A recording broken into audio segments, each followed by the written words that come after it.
Hola, ¿qué tal, amigos, amigas de la comunidad de Guerrero? Me da muchísimo gusto darles la bienvenida a este lunes 3 de agosto a nuestro programa que tenemos todos los lunes a las 7 de la noche. Y la verdad que, bueno, ¿qué les digo? Hoy estamos de manteles largos. Tengo al maestro de maestros invitado el día de hoy. A Roberto Ayala, y antes de que lo dejemos entrar acá, quiero compartirles un poco de su trayectoria, porque de verdad que yo creo que si hay alguien que sabe de teatro y que no nada más sabe, lo ha vivido en México, pues sin duda alguna es él. Él es maestro, él es coreógrafo, él es director de escena, de teatro, obviamente. Ha estudiado en la Escuela Nacional de Danza de México, en la Hofstra University, entre muchos otros centros de danza. Ha dirigido y coreografiado más de 20 musicales, tanto en México, Argentina, Colombia, Estados Unidos y Guatemala, nada más para que se echen esa, ¿no? Y dentro de estos 20 se destacan Yo y mi chica, Calle 42, la versión del Fantasma de la Ópera de Andrew Lloyd Webber, Cabaret, Chicago, Cats, Dulce, Caridad, entre muchas otras.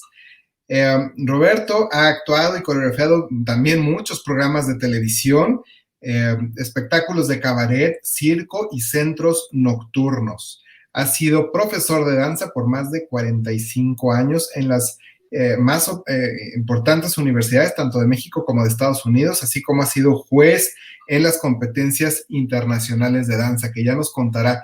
Así que, mi querido Roberto, bienvenido a Teatreros y con la comunidad de teatreros. Buenas tardes. ¿Cómo estás? Un placer. Un abrazo de lejos y con tapabocas a todo mundo. Así es, un abrazote. Oye, qué joya tenerte en el programa.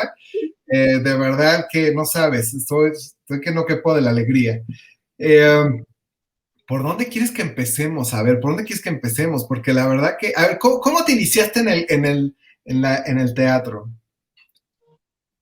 ¿Cómo empecé a trabajar en el teatro o cuál fue la primera vez que fui al teatro? No, ¿cómo ¿Cómo? empezaste a trabajar? La primera oportunidad que me dieron para trabajar haciendo algo en teatro musical fue el señor Alfredo Ataide, el dueño del circo Ataide, y tenía un lugar en la calle de Tlalpan, la avenida Tlalpan, que se llama Carpa Astros. En Y decidió... 2000. ¡Ajá! Sí, Astros 2000. Antes de Astros 2000 era Astros nada más. claro. Alfredo siempre fue un amante del teatro musical. Era músico, él tocaba instrumentos. Cuando yo lo conocí, él tenía una banda de rock. Yo los conocí porque sus sobrinos iban a la misma primaria que yo.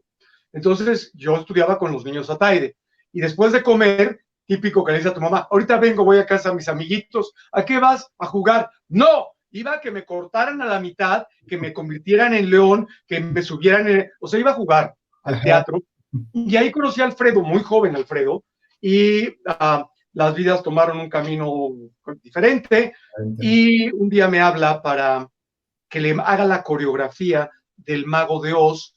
Creo que era una producción de Federico Falcón, no estoy muy seguro.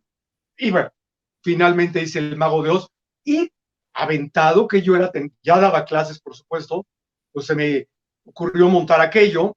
Y me acuerdo que el primer día del ensayo yo llegué muy chicho a hacer lo que tenía que hacer y de repente oigo una voz con un micrófono y me ha puesto una regañada Alfredo Ataide del tamaño del mundo, que era yo mi responsable, que no había hecho mi trabajo, que no sabía lo que estaba haciendo y de todo tenía la razón. Wow. Y esa fue la lección de mi vida, de Alfredo Ataide, de nunca te vayas si no tienes preparado qué vas a hacer.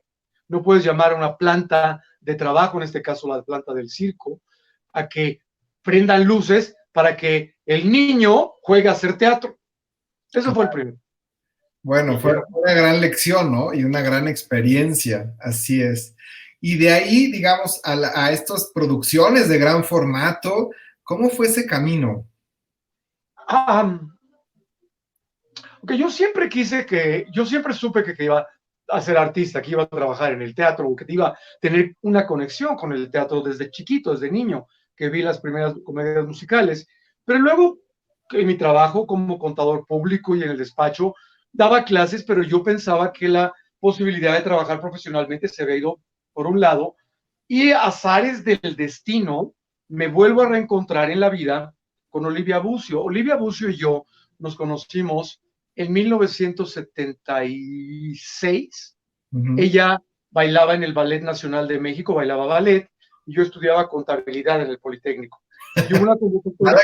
Bueno, pero lo sume el conteo de la danza es el factor común. ¿Qué? Ahora cuento hasta el 8 y me regreso al 1. Por eso. Pero finalmente es mega importante tener una carrera, sí, una carrera sustentable, una licenciatura. No mira, estudiar en la academia o en el... No, es formal. Sí.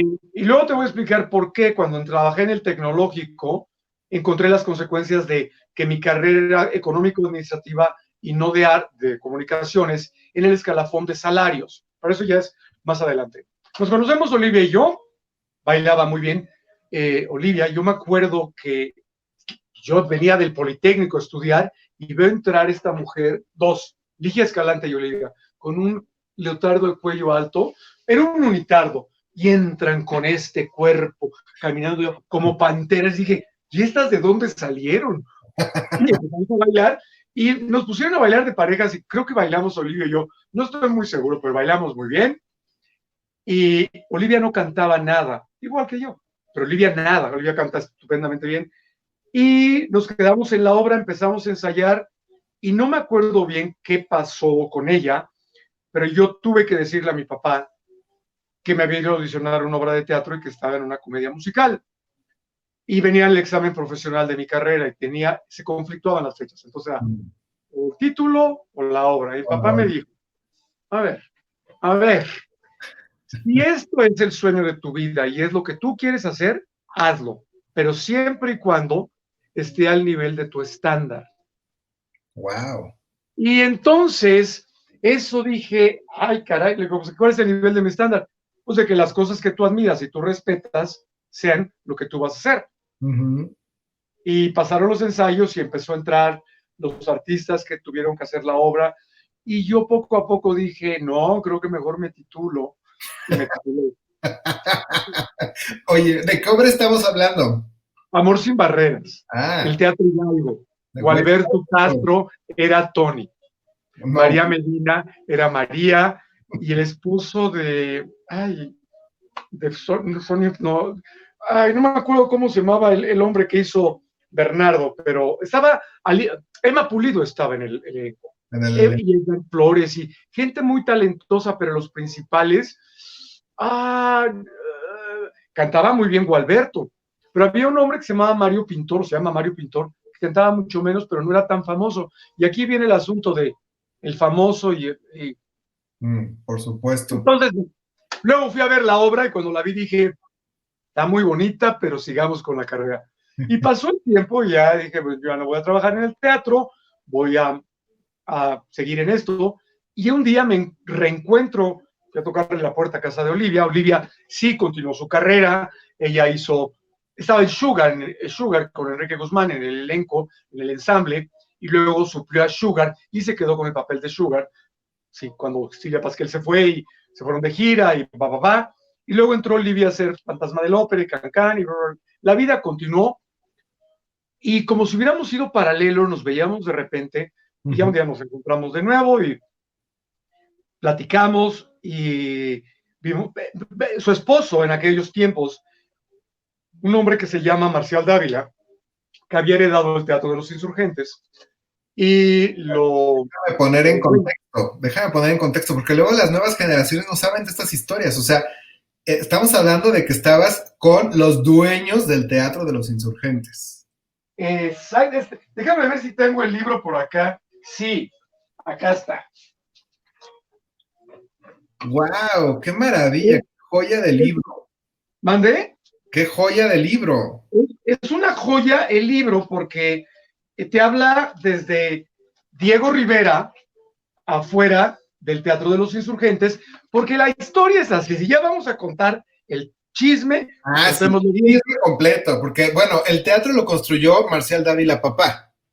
Sí, don José María construyó un teatro porque el señor tenía una persona conocida, una amiga que le gustaba, que era actriz, creo que se llama Leonor Jausas, y le dijo, mi reina, te voy a hacer un teatro en el sur de la ciudad. Y él tenía, el papá de Marcial había sido embajador de México, creo que en Brasil y Argentina, y la hermana de Marcial fue novia de Orson Welles, toda una historia como para serie de televisión. Wow. Y Marcial finalmente era del teatro. Este es el señor Dávila. Ya, sí, José María. Y este señor Dávila, un hombre muy culto, muy serio trabajando, de una sola palabra, de una sola pieza, le produce y tiene a Ramiro Jiménez, que era el gerente del teatro en aquellos tiempos. El pollo Jiménez, tan querido. El pollo. Claro. Y entonces él le gustaba mucho el teatro, él estaba casado con una mujer que se llamaba Lolita, y de repente se enamoró de Olivia y se casaron. Entonces Olivia ya desde antes empezó a tomar, Olivia creo que fue Héctor Bonilla el que le dijo que tomara clases de canto, y Olivia empezó a tomar clases de canto muy en serio, y es una mujer muy talentosa, toda su familia cantaban muy bien, sus hermanos, sus padres, y Olivia de repente descubre, entre otras cosas, que tiene un dote extraordinario para cantar, y se mete a tomar clases. Olivia tomó clases con el profesor de Barbra Streisand, Cosette Ritz, en Estados Unidos, fueron a vivir a Estados Unidos, regresan, y después de la experiencia de Cancán con Jacqueline Andere, cuando José María Fernández Unzaín, un tipazo, produce Cancán en el Teatro Nacional, Teatro de la Ciudad o Teatro de México. Algo que la esposa de López Portillo le gustaba el teatro y en esa sexenio tuvimos mucha cultura. No, que ahora creo que ni cultura sabemos lo que es, ¿no? Ahora es diferente, pero mira, él sí vino el Bolshoi en aquella época. Total de cuentas de que Marcial piensan hacer una obra de teatro en la que Olivia saque el potencial que tiene, que es una mujer extraordinariamente talentosa, y compran Peter Pan, una reposición que habían hecho en los 80, en 79, Sandy Duncan en Nueva York, van, la ven, compran los derechos, viene Andy View, que era el capitán de bailarines, porque la mecánica del teatro de aquellos tiempos era, tráete al capitán de bailarines a que monte todo y luego se... Okay. Y no solamente ellos, desde los Fábregas. Sí, sí, que además estamos hablando de la producción de Peter Pan que estuvo en el Insurgentes con el Loco Valdés, que Alberto Mayagoiti era de los niñitos perdidos. Beto Mayagoiti hacía, no el chiquitito, hacía el más grande, y Aida Pierce hacía Wendy. Aida Pierce hacía Wendy, o sea, para que dimensionemos el calibre de elencos que desde entonces hemos tenido. No, bueno, lo que pasa es que antes de, la mecánica era esta, me acuerdo que Marcial me hablaba, iba a su casa, nos sentábamos a comer, llegaba Olivia, ¿qué vamos a hacer? Y entonces salían todos los nombres de las obras y todos estos libros que están acá para ver cuál podría o cuál no se podría, porque es muy fácil querer soñar, vamos a montar Hamilton y que lo haga el presidente de México. Claro, claro. Así de fácil, claro. Pero pues creo que hay un pequeño problema ahí en cuestión del elenco. Y entonces se vieron ellos que Peter Pan era una obra perfecta para Olivia, porque es una extraordinaria bailarina, cantaba muy bien, y el peso de la obra lo tiene Peter Pan y el Capitán Garfio. Ella no recibía el peso de montar una obra.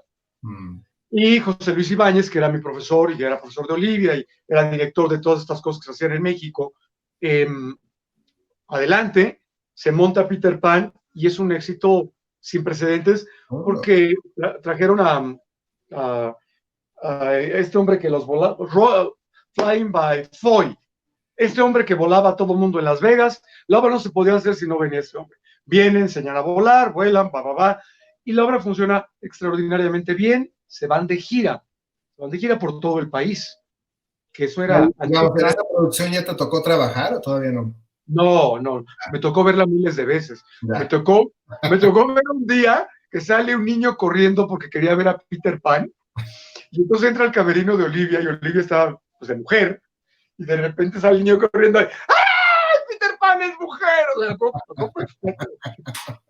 en el Teatro de los Insurgentes Antiguos. Y luego una función que el rayo láser, había un rayo láser que hacía que Campanita hiciera, se funde el rayo láser en el momento en que Peter Pan, niños, aplaudan para que reviva Campanita, y ¡boom! Se va el láser, y los niños, ¡ay! Ya murió Campanita. Y Olivia, pensaron que había muerto Campanita, en serio.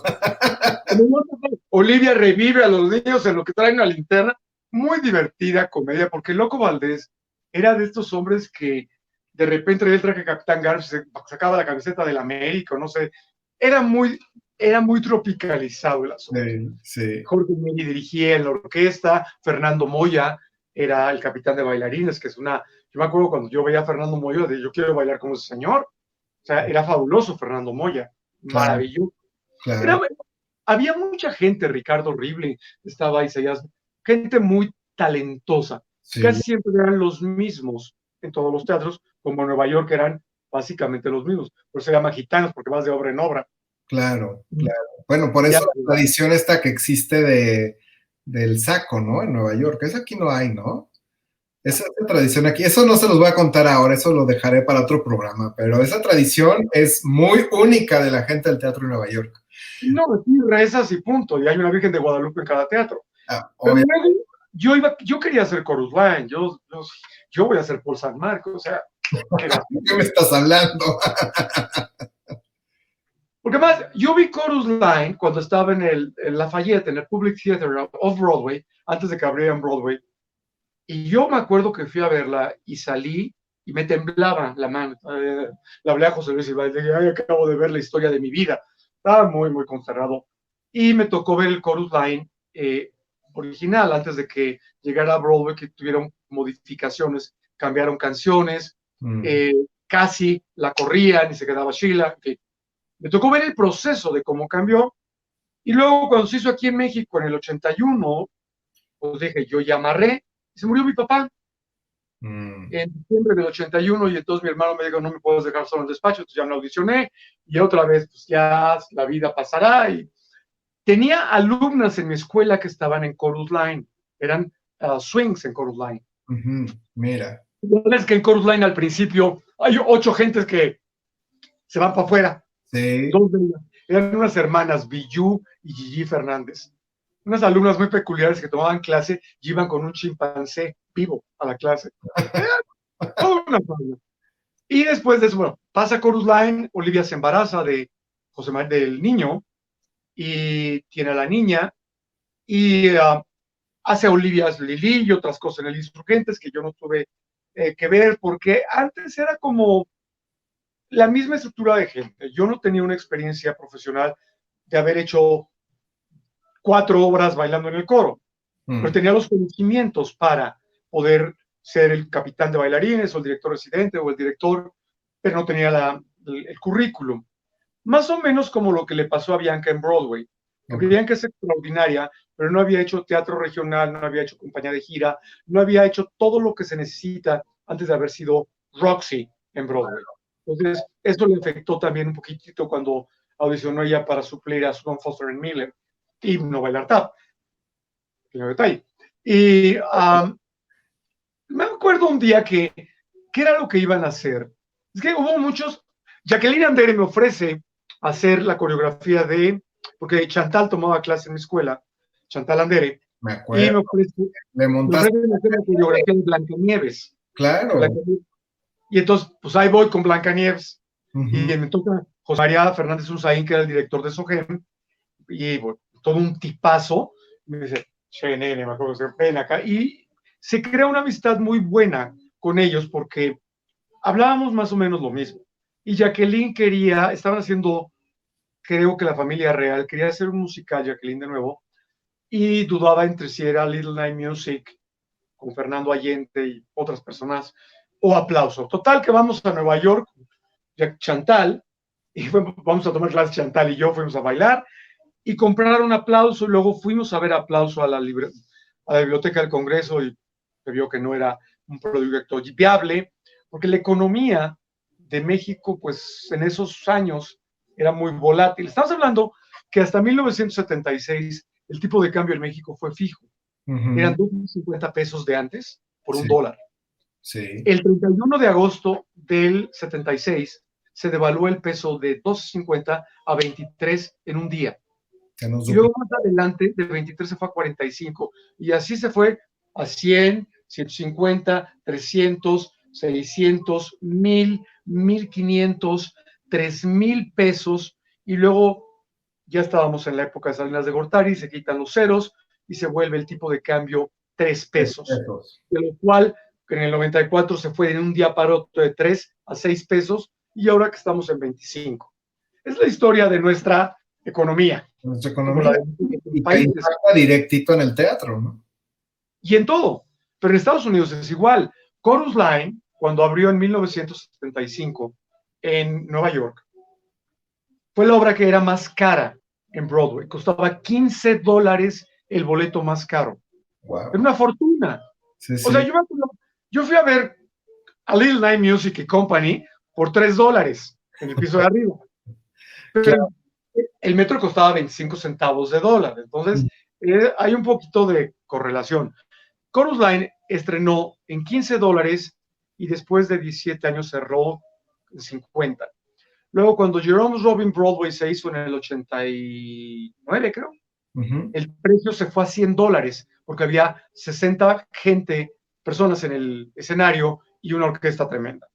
Y de ahí de $100 se fue a 150 y de ahí vino esta estupidez, es lo que fue una estupidez cuando las torres del comercio que se crea premium seats, que Sí. eran los boletos. Que fueron los productores, ¿no? O sea, con la producción de los productores, los que arrancaron con esos precios así, que fue una locura. Sí, me acuerdo que... Pero es que no hay ningún caso que yo esté sentado aquí y me cuesta $350 y al de junto le cuesta 149.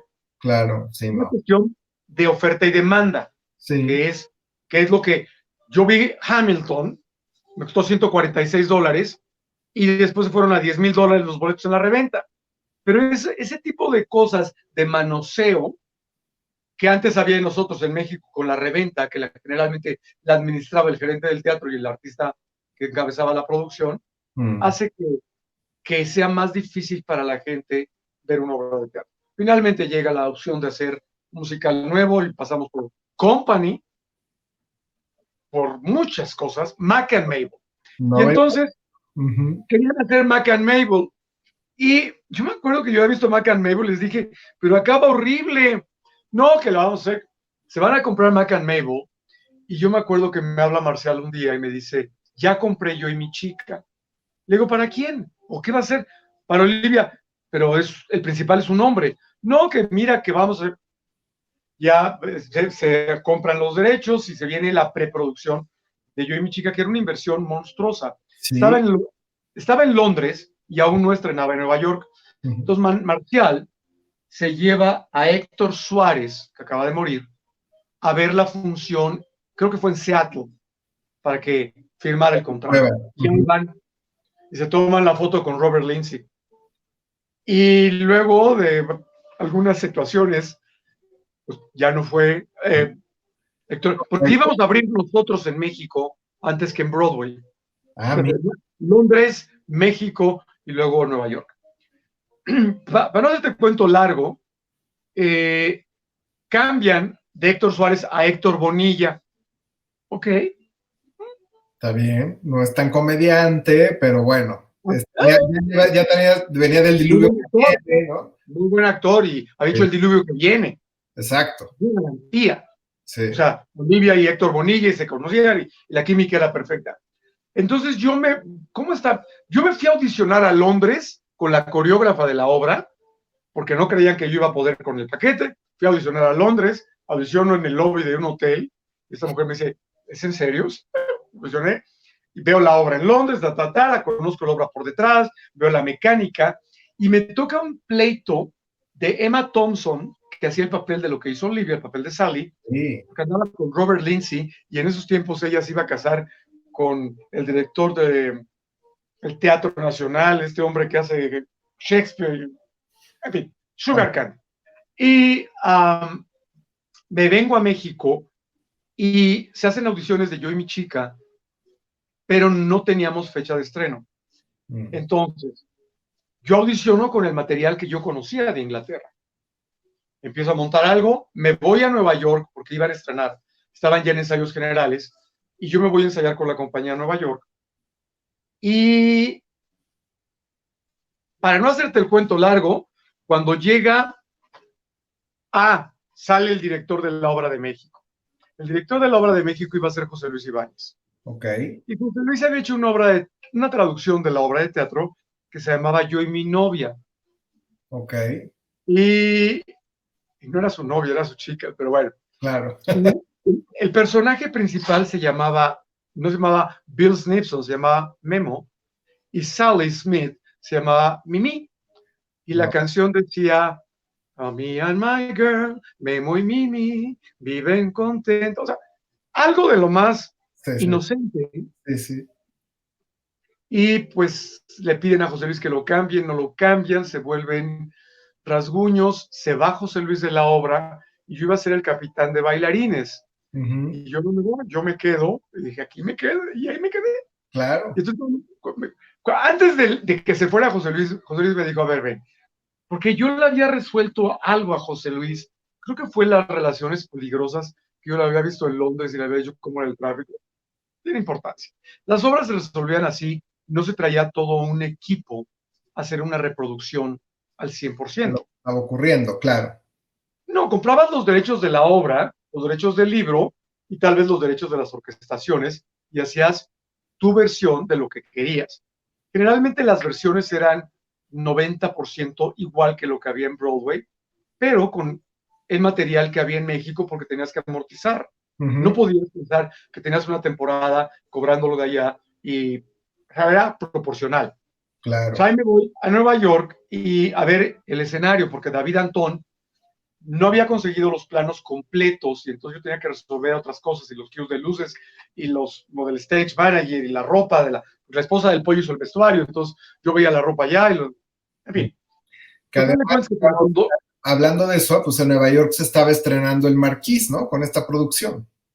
Lo que pasa es que tiraron 3 teatros para construir el Hotel Marquís. Entonces tenían que estrenar con algo que fuera un mega éxito. Un mega hit. Y Yo y mi chica había ganado el mejor musical en Inglaterra en 1985 por encima de Los Miserables. Entonces, el año que abría Yo y mi chica, abrió Los Miserables. Entonces, ellos pensaban que si abrían con el mismo proyecto que habían ganado por encima de Los Miserables, era un éxito en un teatro nuevo. Claro. Porque traían el elenco de Inglaterra a Nueva York. Sí. Cuando llegan a Nueva York, le toca a Gillian Gregory, la coreógrafa de Yo y mi chica, pagar su derecho de piso porque los productores norteamericanos no creían tanto en ella. Y el éxito que estaba en cartelera musical era Calle 42. Entonces dijeron que el asistente de Calle 42, Karen Baker, sea la asistente de coreografía para que tenga una solidez de Broadway y el capitán de bailarines, que era Tony Parisi de Calle 42, pasa para allá. Y entonces toda esta fauna mexicana, americana, Inglaterra, en el mismo lugar, ensayando. Caíste ahí. Y entonces caigo y conozco un hombre que se llamaba Mike Okrent. Genial. Un inglés con un sentido del humor poco normal. Porque más los productores eran muy amigos míos. Bueno, David Cole y Mike Martin, todas estas gentes que habían producido Yo y mi chica. David Cole era el stage manager de Yo y mi chica en Inglaterra y se vuelve el productor ejecutivo. Y entonces Mike Cochran me habla y me dice, a ver, tú te vas a encargar de esto en México, sí, a ver, es esto y esto, pon atención en esto y en esto y esto. Entonces de repente me veo involucrado en cosas que no tenían nada que ver con el baile, porque yo iba a aprenderme el baile, y dije, pues de aquí soy, pues sí. y de aquí soy, y de aquí soy, de aquí fui. Y para todo esto, Mike Cochran era el esposo de una mujer que se llama, Dios, no se llama Sugar Candy, esta mujer que hace Contact. Susan Stroman. Es su esposa. Entonces, todo lo que Susan Stroman le aprendió a su marido, lo replicó en Crazy for You. Si tú lo analizas, Crazy for You y Yo y mi chica tienen la misma cultura, son exactamente igual. Sí. Suceden los mismos números musicales en el mismo No es que no tenga talento, la mujer tiene un talento tremendo. Claro. Pero Easy for You es como Yo y mi chica. Sí. Pero bueno, hacemos Yo y mi chica y cuando llegan, estoy en Nueva York, me habla Marcial y me dice, ya no está José Luis Ibáñez, ahora va a ser Manolo, el director. ¿Fábregas? No, Manolo García. Ah, entonces va Manolo García y ve una función de Yo y mi chica. Y creo que Guillermo también fue Willy Gutiérrez. No me acuerdo si Guillermo fue, no estoy seguro, ya fue la polla. Ellos estuvieron en el estreno, yo no estuve en el estreno, yo fui todos los días anteriores y el día que sigue. No pasa nada. Ajá. Y que ya no era Héctor Bonilla, era Julio Alemán. Entraba Julio Alemán, sí. ¿What? ¿Qué se va a llamar Yo y mi nieta? O sea, Julio era más grande que Olivia considerablemente. Y yo lo había visto en Julio Alemán haciendo muchas cosas. Se había hecho Aleluya, Brava Gente y El Hombre de la Mancha. De la Mancha, sí, claro. Ya había hecho varias cosas. Traía buena trayectoria. Hizo Irma Laduz con Silvia Pinal en El Insurgentes. Entonces, sin dudar, pues, Julio Alemán. Pero bueno, ok, pasa. Regreso a México, ya conozco al elenco y más las personas. Estaba Evangelina Elizondo, que es todo un personaje, una voz privilegiada y un carácter peculiar. Lo es. Por algo fue la voz de la Cenicienta, de la madrina de la Cenicienta, ¿no? En la película de Disney. Pero además es una mujer que a la par de Silvia Pinal le aventaban collares bueno, no sé si a Silvia Pinal le aventaban collares de esmeraldas, pero esta mujer era tremendamente hermosa, había tenido una vida muy peculiar y tenía un cocodrilo en su alberca. Eso me acuerdo perfecto en su casa. No, bueno. Oye, y sácame del error, pero creo que también ahí, no sé si fue su debut o no, pero ahí en esa producción estuvo Eugenio Derbez, que en ese momento salía de Arbolito 4, ¿no? Mire, no, si eran, estábamos los dos de Arbolito 4 y 24.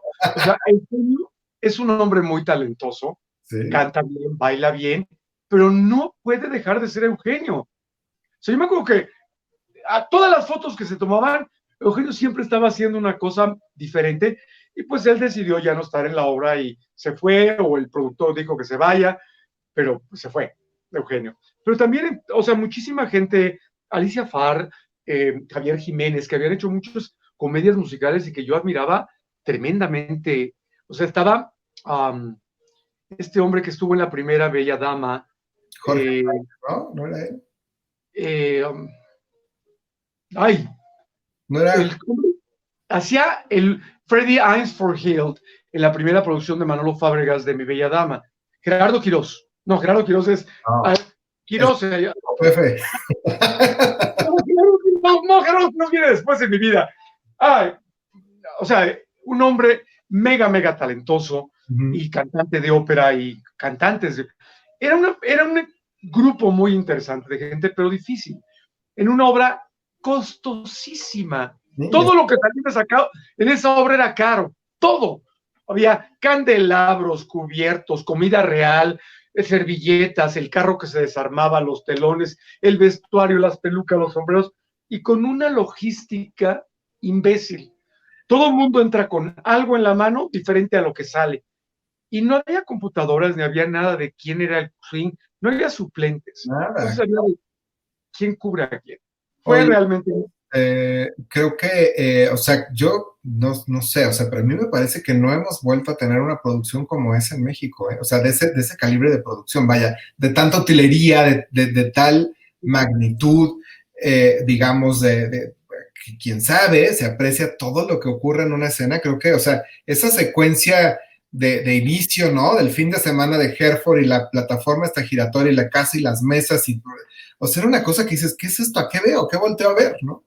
No, yo me acuerdo porque además, después de montarla en México, copiarla de Estados Unidos y montarla en México con el talento de aquí y ajustar todo a cómo era ya lo que se construyó aquí en México, era de locura, era verdaderamente de explicarle a la gente que tiene que remontarse, si se equivocaba alguien, hay que tomar desde el carro para antes de la casa y los árboles y entraban y las mesas, pero era algo mágico, era realmente los que trabajamos en la obra y los que la vieron es una cosa muy diferente a lo que hay ahora.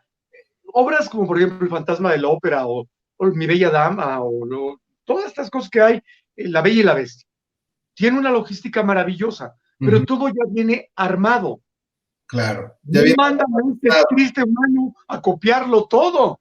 Entonces, para mí fue como una graduación en la vida, fue como hacer una tesis profesional, hacer el desglose de utilería de cambios de vestuario. Yo me acuerdo que tenía 13 cambios de vestuario porque quería estar en todo.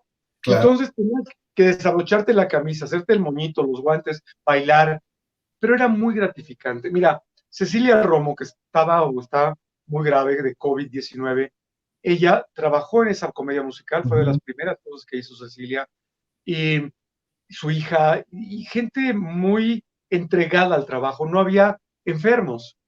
En aquellos tiempos, por ejemplo, Julio Alemán, déjame hablar de Julio. Julio Alemán era un hombre increíblemente disciplinado y talentoso, porque había algo complicado que era quitarse el sombrero y un juego de cosas que hacía con el sombrero, y Julio traía un tupé, traía una cosa, una rata que le caminaba. Claudio Brook estaba, todo el mundo era para arriba. Guillermo Gutiérrez, que hizo la música, lo hizo estupendamente bien, pero el aprender a hacer todas las marometas que Julio Alemán hacía en ese tiempo, teniendo la edad que yo tengo ahora, yo no podría hacerlo el día de hoy. Yo, todos los días, no podría. Realmente ahora admiro tantísimo a Julio Alemán, que nunca marcó nada, nunca dejó de cantar, nada. Claro, el día que estrenamos dio sus 7 días, y ese fue otro asunto, porque hubo que preparar, hubo que preparar a escondidas diferentes elencos por si Julio Alemán se iba. Ok, bueno, pues sí, ahí empezó empezó la industria a entender que pues hay que tener backup. Sí y no. Sí y no, porque también la gente cuando sabe que tiene quien lo cubra, no le ponen tanto amor al asunto. Por ejemplo, El Fantasma de la Ópera, que yo era director de escena residente, era una pesadilla hacer el tráfico de la gente, porque las sopranos no pueden cantar los días que están menstruando. ¿Quién me iba a enseñar a mí eso? No sabía eso. Claro, entonces se dan funciones todos los días, todas las semanas, punto. Tienes sopranos a Carlota y a Cristín. Claro. Y entonces las suplentes, pero tú tienes que llevar su calendario lunar de cada una, y más si una se enferma. Y luego el papel de Cristín no se puede cantar 2 funciones pegadas. No, por la voz, ¿no? La garganta. La obra no les da, no pueden, salvo Iracema Terrazas, que es un león. Iracema se llegó a echar 3 funciones seguidas, igual Lola Cortés. Wow. Entonces, pero esta logística es muy diferente, tienes que pensar de otra manera. De otra manera, en Cats, que trajeron, gran parte se hizo como en Estados Unidos, la primera vez en el Silvia Pinal, había covers y había suplentes, porque, o sea, en la Ciudad de México, pues sí, quieres ir al teatro y te toca una manifestación y ya no llegaste. Ya no llegas, claro. Son tiempos muy diferentes que la gente de hoy no entiende, que antes no existía Telecharge en Estados Unidos o Ticketmaster. Así es. Tienes que ir al teatro a comprar tu boleto. Había que llegar ahí y llegar en el momento o ir por los boletos, ¿no? Así es. O la pregunta, pero tiene mucho que ver con la situación económica. El día de hoy que vivimos con la crisis mundial, la gente nos preguntamos qué va a suceder del teatro. Simplemente yo tenía 5 viajes a Nueva York con boletos pagados. Tenía boletos para octubre 31 ver Music Man. Lo compré hace un año y no va a haber Music Man hasta mayo del 21. Pero, ¿qué es lo que va a pasar? Nadie lo sabemos. Así es. Tiene que haber una seguridad, pero no es la primera crisis que va a vivir el arte en la vida. Correcto, o sea, ni la... Sí, o sea, checa la historia, cómo lo hicieron en la Segunda Guerra Mundial. Así es, así es. O simplemente en los países donde el teatro no es la principal forma de entretenimiento. La India tiene su cine, tiene su propia forma de entretenimiento. Así es. Entonces es simplemente reinventarte. Y yo creo que es muy importante porque si tú te das cuenta y que amas el teatro, ha habido un estancamiento en el arte mundial impresionante. Sí. Impresionante. La falta de creativos, me parece. Yo tengo un amigo en Colombia que se llama César Escola, que es director musical y actor. Él y yo nos conocimos en Buenos Aires. Pues lo conoces. Yo y mi chica, que es director del musical de muchas obras que yo he hecho allá con él en Colombia y en Argentina. Y yo le decía de las obras de teatro y me dijo, a ver, realmente en los últimos 15 años, ¿qué obras de teatro, de la infinidad de obras que ves, te ha movido el alma?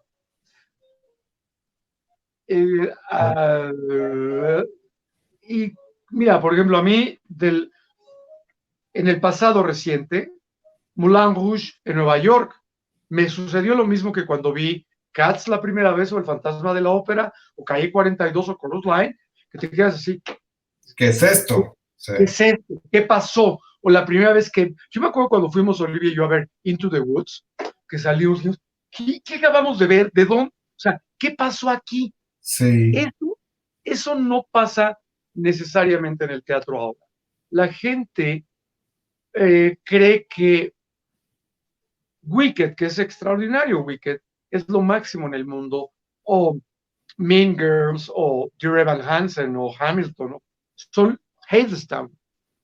No son malas, pero no tienen tanto trabajo como Grand Hotel, On Your Toes, Carrusel, o sea, otras cosas que existen desde antes. Simplemente un violinista en el tejado. Claro. Yo me acuerdo que estaba yo muy chiquito cuando yo iba a Manolo Fábregas y yo sí creí que había una vaca, o sea, que le estaba hablando a la vaca, porque realmente te crean la ilusión de que hay teatro. Exacto. Y esa misma ilusión la puede tener Fred Roldán. Fred Roldán ha sido un hombre terriblemente importante en la industria de México porque muchas personas, su primer enfrentamiento con un teatro en vivo ha sido en el teatro que Fred Roldán presenta. Puede que te guste, puede que no te guste, pero es válido. Pero es como sí. Angélica Ortiz. Angélica Ortiz producía una cantidad de teatro increíble con Angélica María y con Angélica Vale, de la misma manera que Silvia Pinal, vamos, invirtió cualquier cantidad de dinero. Yo te pongo simplemente 1980, el año de Peter Pan. En 1980, todos los teatros de la Ciudad de México tenían una obra con éxito. Estaba El Diluvio, estaba Peter Pan en el Insurgentes, estaba Anita es un tiro en el Teatro Hidalgo, Papacito Piernas Largas, estaba, los televiteatros tenían Omeim y en el otro estaba José el Soñador, por ahí. O sea, era, porque más los televiteatros dobleteaban, tenían Cumán y tenían siempre domingo. O sea, había, pero ¿qué pasaba? ¿Cuánto costaba el teatro? Así es. Así es. ¿Cuánto era la seguridad para ir en tu carro al teatro? Correcto. No, y eso es algo que hoy día eso es una parte de lo complejo para ir al teatro, ¿no? Pero la otra parte, había un México que no había cablevisión. Claro. Yo me acuerdo cuando yo vivía en casa de mis papás, cablevisión solamente había en Polanco, Las Lomas, Echegaray, Palmas y en Coyoacán porque alguien pagó los postes para que llegara a la colonia que había muchos gringos, pero no había cablevisión en todas las casas. Había los canales que eran 3, 4, 5, no, el 2, el 4, el 5, el 8 y el 9 y el 11, y no había 24 horas. Cuando empieza a haber cablevisión, es el primer golpe al teatro en vivo. El cine costaba 4 pesos de antes, el cine normal, y 12 el cine carísimo que era el Latino, el Insurgentes y el Manacar. O sea, $1 te costaba ir al cine de lujo, y si no te costaba 30 centavos de dólar, porque todo tienes que ponerlo en dolarizado para entender. Claro, para entender, claro, los costos un poco en el parámetro de la economía de cada época. Por ejemplo, y hay gente que invierte su vida. Gerardo Quirós invirtió su casa para montar su producción de Cats y le fue muy bien. Sí. Y le ha ido muy mal en otras cosas. O sea, es como cualquier negocio el día de hoy. O sea, yo tengo una agencia de viajes y quiero hacer turismo en barco y no puedes subirte un barco. Quiebras, pero son condiciones que no tienen que ver con el talento de yo ser un productor de teatro o yo tener una agencia de viajes. Nada. Hay gente que invierte su vida para una obra de teatro. Yo lo he visto y a mí me tocó perder todas mis ganancias en una producción que hicimos Marcial y yo, que no fue a ver nadie. Return to Forbidden Planet. Tengo algunas fotos de eso, ¿eh? Tengo algunas fotos de Perdidos en el Espacio. No, pero se debió haber llamado Perdidos en el Espacio Escénico. Mala idea. O sea, it's about the idea that goes wrong. Pero pierdes todo tu dinero. Yo perdí mi dinero, pero no me arrepiento porque la experiencia lo valió. Pero sí, compites contra el cine, compites contra los videocassettes. Antes no había videocaseteras, que eran las cosas. O sea, yo me acuerdo de las cámaras de video que eran de este tamaño. Sí. Entonces, cuando empieza a ver videos y cuando empieza a ver DVDs piratas, y cuando empieza a ver todo esto, la gente prefiere quedarse en su casa porque te demanda menos esfuerzo que ir al teatro en vivo. Claro. No sabes dónde aplaudir. Y menos costo, hablando de la economía. Pero te pierdes la experiencia humana. Nunca es lo mismo. Jamás. Nunca es lo mismo ver a Silvia Pinal o a Fred Roldán o a mí o a quien tú quieras. Algo en vivo, algo que está a través de una pantalla. Nunca. Absolutamente de acuerdo. Así es. Por eso tengo yo fe que el público vamos a regresar a ver un espectáculo en vivo. Porque es lo que nos gusta.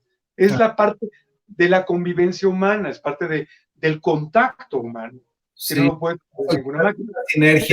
Sinergia de, digamos, entre público y elenco, ¿no? Creo que hay un intercambio de energía espectacular, digo, y eso es lo que parte de lo que más aprecio, ¿no? Es que nunca, una función nunca es igual.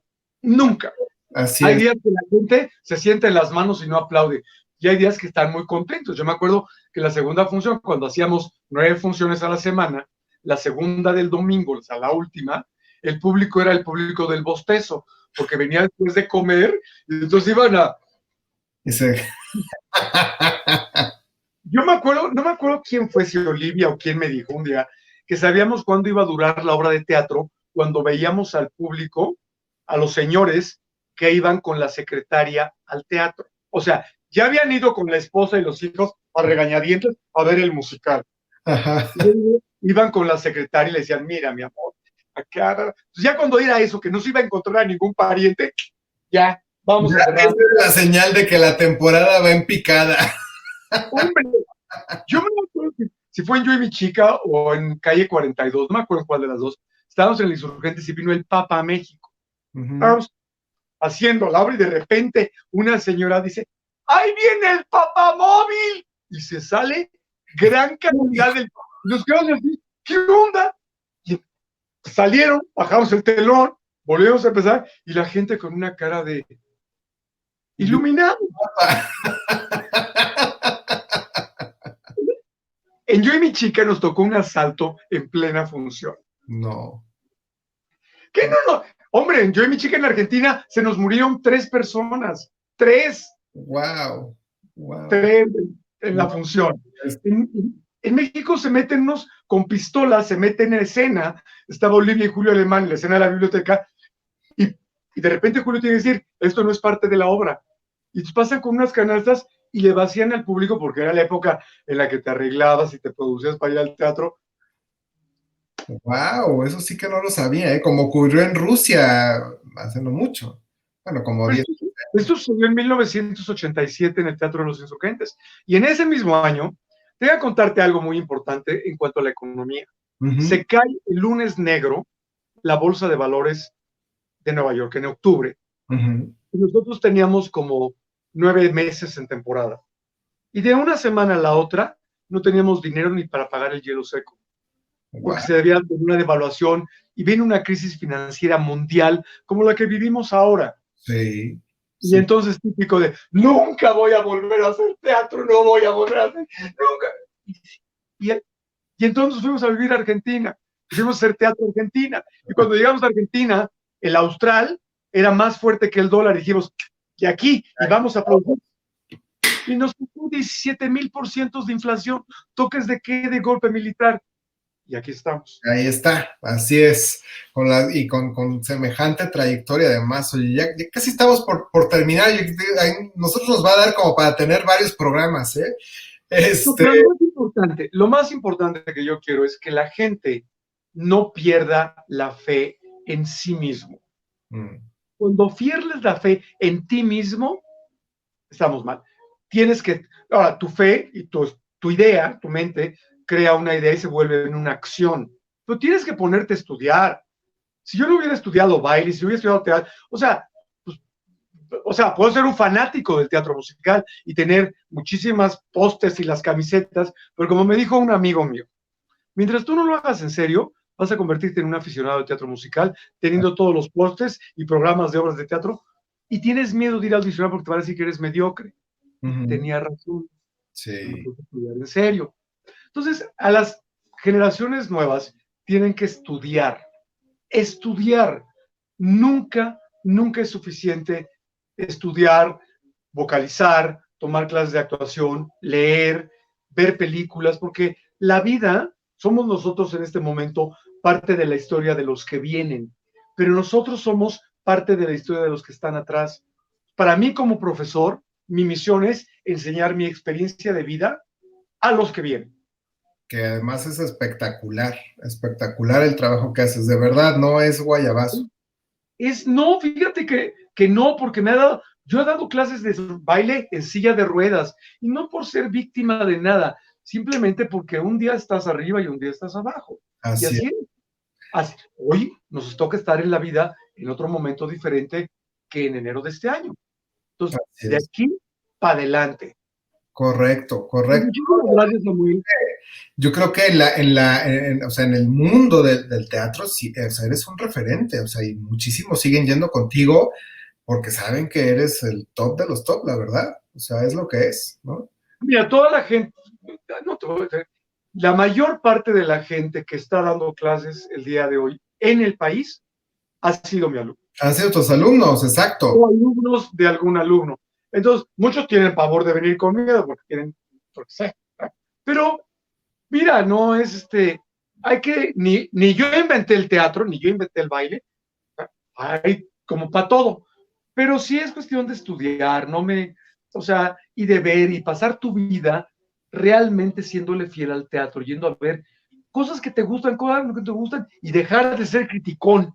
Eso es lo más importante. Así es muy fácil criticar al gobierno, muy fácil criticar al de Estados Unidos, pero ¿qué hago yo para ser un mejor México? Correcto. Y no digo este país, es mi país, yo México, adoro mi país, he vivido en otros, pero me gusta México. ¿Qué es lo que puedo hacer? Enseñar bien, ser honesto, cobrar lo que es justo, no engañar.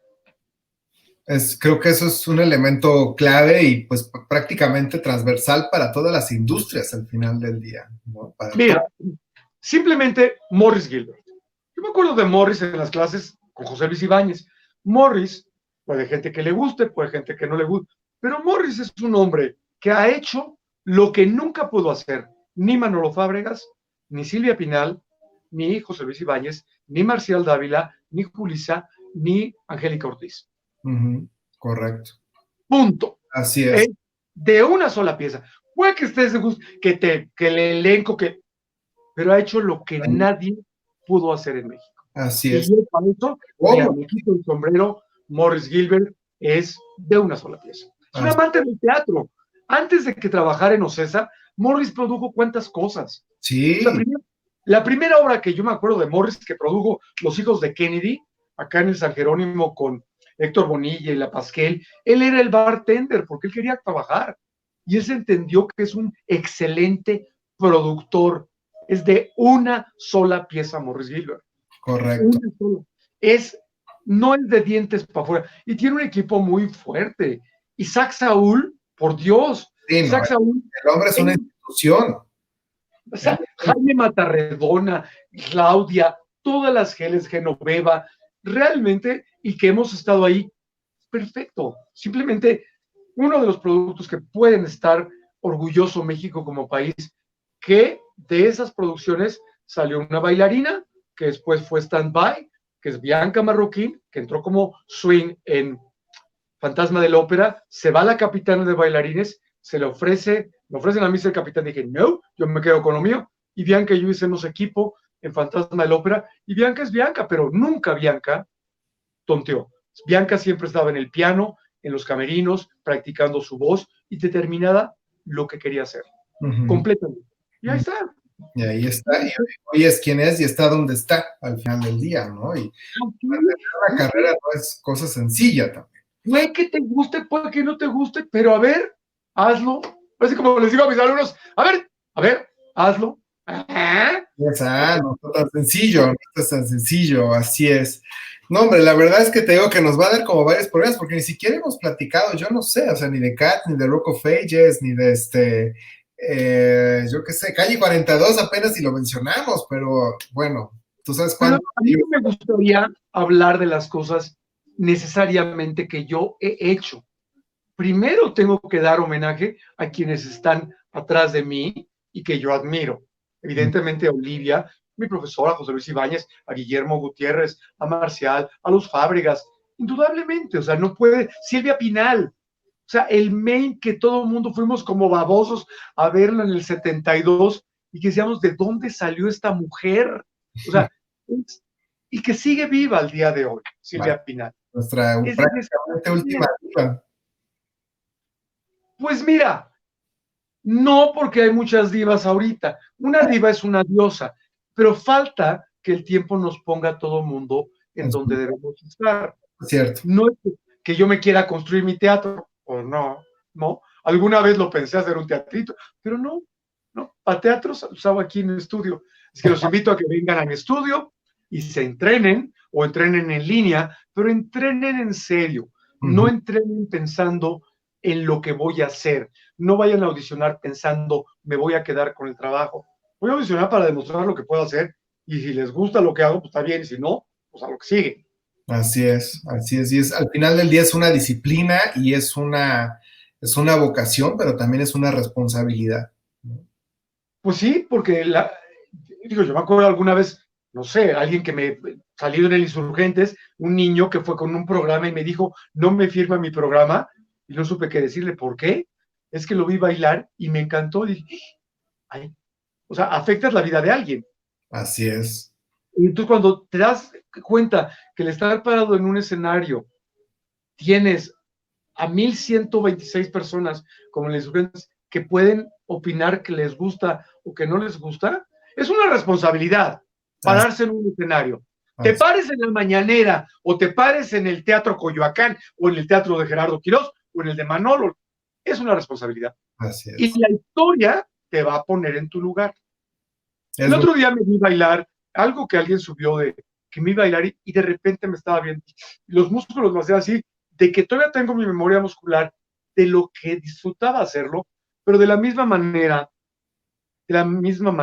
un día dije, pues como que ya fue suficiente y le toca a alguien más. Y dije, no pasa nada, si no vuelvo a trabajar en una obra de teatro, no pasa nada, voy a seguir dando clases y seguir entrenando o dirigiendo, pero no tengo que estar yo bajo el reflector. En el escenario, claro. Pues es muy importante, no tengo que estar yo, porque va más allá de mi ego. Mi concepto del teatro es una caja negra donde a alguna persona sus sueños se le van a convertir en realidad. Por supuesto, es que sí, está increíble. Es que es eso en realidad. Yo me acuerdo la primera vez que vi un musical, no me acuerdo cuál fue, si fue Violinista del Tejado o Hello Dolly o Funny Girl, alguno de ellos. Pero yo le decía a mi mamá, ¿y por qué le aplauden tanto a la gorda? Porque no bailaban. Y claro, la gorda era Barbra Streisand, en teatro. Sí, y de repente veía que le salía luz a la mujer. Y ahora que volví a ver Funny Girl, hace un par de años en Londres, y que la van a montar en Nueva York el próximo año con Lady Gaga, y de repente dices, chin, se necesita una gente como Lady Gaga para un proyecto como esos. O sea, alguien te toca la vida, como alguien le tocó en Beetlejuice, como alguien le puede tocar viendo, no sé, Los Miserables o la nueva producción que hizo Morris de Chicago con Bibi Gaitán, estaba extraordinaria, ¿está? Muy bien. Así es, maravilloso. Así es.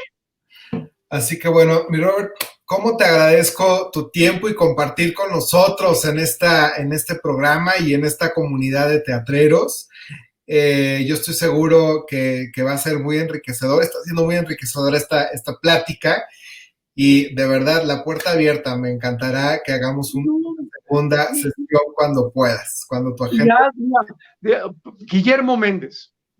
Guillermo Méndez, miles de personas le deben su cariño al teatro por su plantón, por la obra de teatro. Muy cierto. O sea, Manuel Landeta, o sea, Lola, infinidad, no puedo decirte uno sí, uno no, porque todos han sido valiosos y hemos aportado algo a la cultura de México y de otros países.